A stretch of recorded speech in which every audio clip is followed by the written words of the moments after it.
السلام علیکم ورحمۃ اللہ وبرکاتہ۔ امید ہے کہ میری پیاری بہنیں بخیر وافیت سے ہوں گی۔ اللہ سبحانہ و تعالیٰ تمام کو اپنے حفظ و امان میں رکھیں، آمین یا رب العالمین۔ آج کی ہماری حدیث کا ٹاپک ہے فخر و غرور اور خود پسندی حرام ہے۔ اللہ سبحانہ و تعالیٰ نے فرمایا، یہ آخرت کا گھر ہم انہیں لوگوں کے لیے خاص کرتے ہیں جو دنیا میں بڑائی چاہتے ہیں، اور نہ فساد اور اچھا انجام پرہیزگاروں کے لیے ہے۔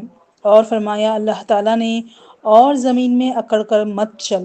نیز فرمایا، اور لوگوں کے لیے اپنا منہ مت پھلا اور نہ زمین میں اترا کر چل۔ بے شک اللہ تعالیٰ ہر تکبر کرنے والے اور فخر کرنے والے کو ناپسند کرتا ہے۔ اور فرمایا اللہ تعالیٰ نے، قارون حضرت موسیٰ علیہ السلام کی قوم سے تھا، پس اس نے ان پر سرکشی کی، اور ہم نے اسے اتنے خزانے دیے کہ ان کی کنجیاں ایک طاقتور جماعت بمشکل اٹھاتی تھی۔ جب اس سے اس کی قوم نے کہا، اترا مت، یقیناً اللہ اترانے والوں کو پسند نہیں فرماتا، اللہ تعالیٰ کے اس قول تک، پس ہم نے اس کو اور اس کے گھر کو زمین میں دھسا دیا۔ ان آیات میں انسان کو فخر و غرور سے، زمین پر اکڑ کر چلنے اور تندخوئی سے منع کیا گیا، اور قارون کے انجام کو بیان کر کے واضح فرما دیا کہ مذکورہ امور کا ارتکاب بہت خطرناک ہے اور اس کا انجام نہایت برا ہے۔ اسی طرح کہیں احادیث میں بھی آتا ہے، حضرت عبداللہ بن مسعود رضی اللہ تعالیٰ عنہ سے روایت ہے کہ نبی کریم صلی اللہ علیہ وسلم نے فرمایا، وہ شخص جنت میں نہیں جائے گا جس کے دل میں ایک ذرے کے برابر بھی تکبر ہوگا۔ ایک آدمی نے سوال کیا، آدمی کو یہ پسند ہے کہ اس کا لباس اچھا ہو اور اس کے جوتے اچھے ہو؟ آپ صلی اللہ علیہ وسلم نے جواب میں ارشاد فرمایا، یقیناً اللہ جمیل یعنی صاحب جمال ہے، اور وہ جمال کو پسند فرماتا ہے۔ تکبر کا مطلب حق بات کو ٹھکرانا اور لوگوں کو حقیر سمجھنا ہے۔ یہ مسلم کی حدیث ہے۔ اسی طرح ایک اور حدیث میں آتا ہے کہ ایک آدمی نے رسول صلی اللہ علیہ وسلم کے پاس اپنے بائیں ہاتھ سے کھایا، تو آپ صلی اللہ علیہ وسلم نے فرمایا، اپنے دائیں ہاتھ سے کھا۔ اس نے کہا، اس کی میرے اندر طاقت نہیں ہے۔ آپ صلی اللہ علیہ وسلم نے فرمایا، تو نہ ہی طاقت رکھے، اس کو صرف اب تکبر نے آپ صلی اللہ علیہ وسلم کی بات ماننے سے روکا تھا۔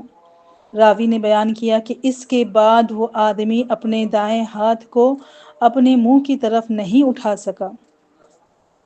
اور اسی طرح ایک اور حدیث میں آتا ہے کہ آپ صلی اللہ علیہ وسلم فرما رہے تھے، کیا میں تمہیں جہنمیوں کی خبر نہ دوں؟ ہر سرکش، بخیل اور متکبر جہنمی ہے۔ یہ بخاری و مسلم کی حدیث ہے۔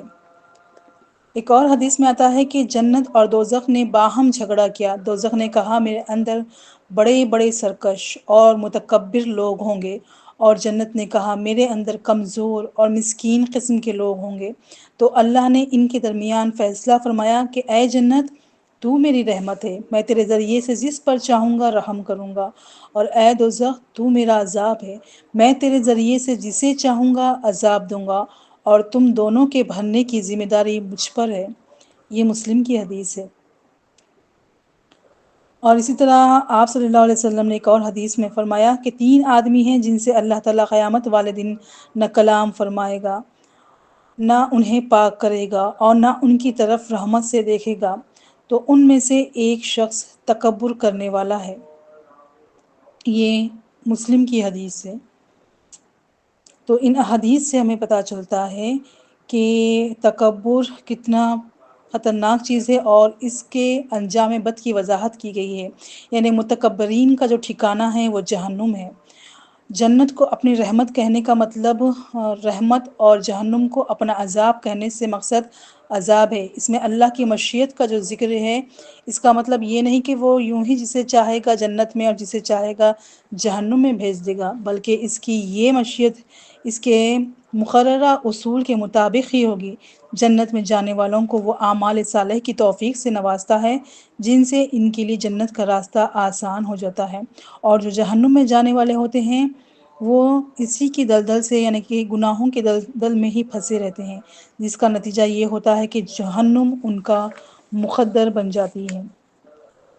اور تکبر کے بارے میں یہ بات بھی آئی ہے کہ اگر تکبر کی بنا پر وہ اللہ اور اس کی باتوں پر ایمان لائے اور یعنی کہ جو باتیں ہیں وہ ایمان لانے سے اس پر انکار کرے گا، تب تو اس کے جہنمی ہونے میں کوئی شک نہیں۔ اور اگر اس کا تکبر ایسا ہے کہ وہ مال دولت یا حسن و جمال یا منصب یا حسب و نسب کی وجہ سے اپنے کو برتر اور دوسروں کو حقیر سمجھتا ہے یا حق بات ماننے میں ہٹ دھرمی کا ارتکاب کرتا ہے، تو یہ بھی تکبر ہے جس کو اللہ سبحانہ و تعالیٰ بالکل پسند نہیں فرماتا ہے۔